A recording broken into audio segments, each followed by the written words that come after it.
Hello, hello, hello. Welcome, welcome, welcome. Listen, if this is your first time joining me, make sure that you go ahead and like and subscribe to my channel. Let me know you here. I am your host, Yashika Foster, and welcome and thank you for joining me this Super Bowl evening. And I'm not going to be with you guys too long because I know most of y'all are out here trying to watch the Super Bowl today. Again, I'm Yashika Foster, the host of Hood Parenting here on YouTube. Today, we are talking about colorism in the Black community. That's the subject today. Colorism in the Black community.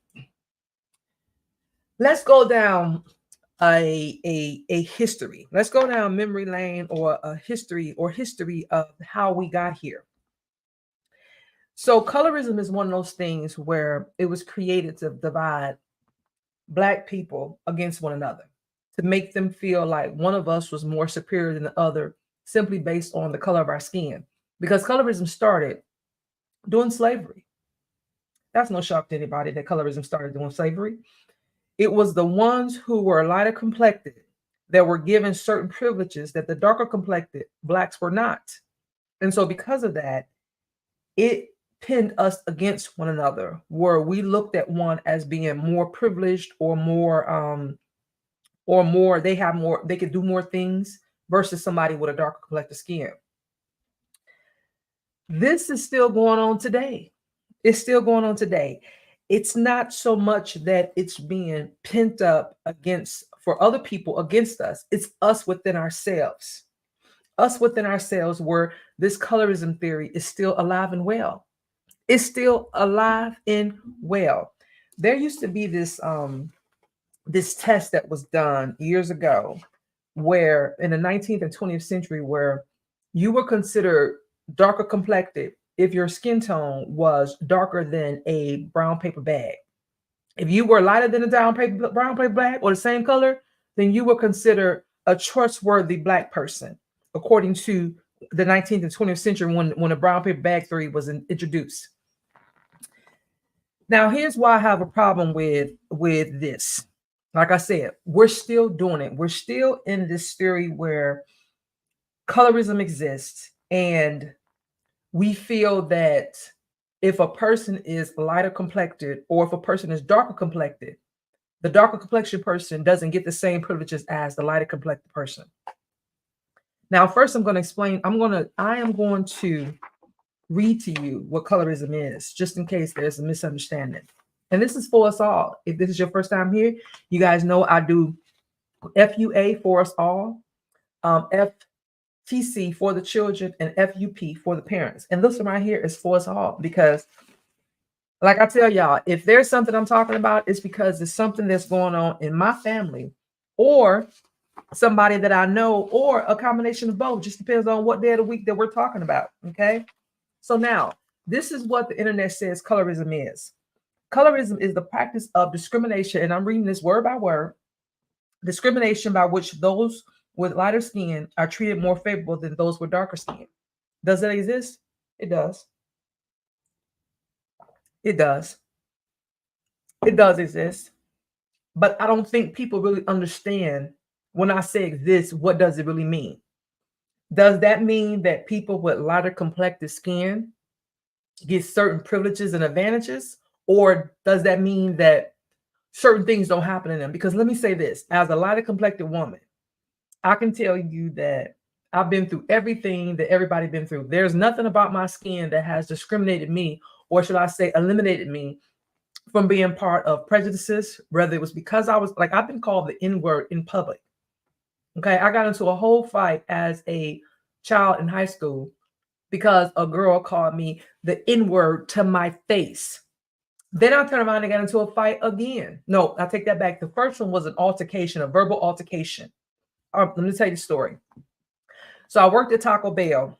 I was about 15, 16. I don't know if I had my birth certificate yet, the fake birth certificate that said I was old enough to work, or if this was prior to me getting that fake birth certificate that says I was old enough to work. Well, I was in Taco Bell, and I'm sweeping the lobby, clean up the lobby. It's lunchtime and everything. People, it's in the evening time. It's on the weekend, whatever. Clean up the lobby. So as I'm sweeping the lobby, I hear a knock on the window, right? Because by this time, all the customers had left out of the restaurant, and I'm in the lobby and I'm sweeping, and there was a knock on the window. And when I looked up, there was a girl that mouthed something to me. And at first, I read her lips, but I was like, you know what? Well, maybe I didn't read her lips right. And so I asked her again, what did she say? And she said it this time where I'm walking towards the glass so I can hear her because she's yelling through the glass because she's on the outside of the restaurant. I'm in the inside and I can hear her. And then I'm matching her words to her mouth. And she said, "You are a NBITCH." That's what she called me. She called me a NBITCH. So it was a shock to me because that was the first time that I had ever been called that. Because again, I'm 15, 16. So I didn't know, and then on top of that, being from Michigan, we're a big melting pot. So I had people in my class, in my family, in my environment, in my neighborhood who were all shades of the rainbow, just like I am. We're all shades of the rainbow because of the history, because of our genetics, because of all the things, right? How I got to be who I am, right? And so this girl called me that. So I went out out into the parking lot to try to get her, but she got in her car before I can get her. And then I was confronted many years later as a soldier, but I was in hair school at the time. I was active duty military. So y'all know I could have got in trouble with both with my school I was in, cosmetology, and with the military. But luckily for me, I didn't. But I was at the hair salon because I was in school for cosmetology. And this girl said it to my face. Not only did she call me the N-word to my face, but she did it like this, and she had a finger to my face, and she said it. Okay, so for me, I didn't even know that that was a real thing. I did not know that people were really into this colorism thing because, like I said, where I come from, they were all shades. But once I joined the military, then I met people from different parts of the world, from different states within the United States. And so they all came with their different understandings of what life is. And I remember at my first duty station, I had this one NCO that I was a young soldier. I had a young NCO that would say things to me and this other girl about how we were able to do certain things because of our color. Because both of us were fair skinned, whereas that this girl was a little dark skinned. So I didn't understand what she meant when she really said it, because at this point, I'm like 18, 19. And so although I had been called the N-word before by somebody that was not Black, I didn't know that colorism was a thing. I had never even heard the word before, right? Now, mind you, this is my first duty assignment away from my hometown, which means this is the first time I've ever lived outside of Michigan except to visit family in another state. So I didn't even know that people really thought about the fact that by your skin being lighter than mine, you got privileges that I didn't. And I didn't understand that because when she made the comment, this was things that myself and the other girl had really worked on. But then she would turn around and say some things like, well, y'all probably get this because of this. Like she'll say, we'll probably get what it is that we're seeking because of our complexion of our skin. Like she wasn't saying because we were working hard or because we were doing what we need to do to make sure that the goal was accomplished or the mission was accomplished. It was, you guys will probably be okay because of your skin tone. That's what she said. So to me, it was an insult. It was an insult to me and what I was capable of doing, because I've never had anybody to tell me, well, this is this because of this.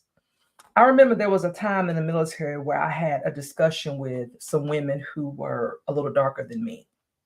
And one of the girls said to me that she felt that women who were lighter complected, because this particular girl, she was from Jamaica, somewhere like that, but she was in the military. And she said that women who were lighter complected felt like they were better than everybody else and that we were owed something. And I was appalled by that because I explained to her, I said, let me explain something to you. I got this color because at some point, my ancestors were taken advantage of. And I know this to be true. I know this to be true. Okay. So not only did we have to deal with being taken advantage of, but my great grandmother, my great great great great great grandmother, not only did she have to deal with being taken advantage of, she also had to deal with, now that she is belonging to him, right? The man, nobody else would want her. Nobody else was trying to create a family for her. So nobody else, she had no, when the lights was off and everything was calmed down and everybody went to their prospective spots, my great grandmother was by herself. Why? Because she belonged to that man in the house who could not have her out in public because of her skin tone. And so this is what I try to explain to these girls who I was in the military with. It's one thing where you feel like we've had this advantage, but it's another thing to feel like, well, a lot of us, like my grandmother, I don't think she knew what it really was like to be loved, by a man, because she belonged to this man who had a whole wife, but they couldn't be together. And he was taking advantage of her. She wasn't with him because she chose him. She was with him because he owned her. That's why she was with him, because he owned her. She was property to him. And so because she was property to him, he was able to do to her whatever he wanted to do. And there was nothing that she could do about it at that time. And she ended up having 3 kids by him, one of them being also my ancestors, my great grandmother, right? So this is something that I had to tell them. And it was something so near and dear to me, because I'm like, you have no idea. Like, I don't know what it's like to be a darker complected woman. But I do know, as a lighter complected woman, I've never been given anything. I've never not had things to happen to me because of my skin tone. Like, I've had whatever you could think of, I've had to happen.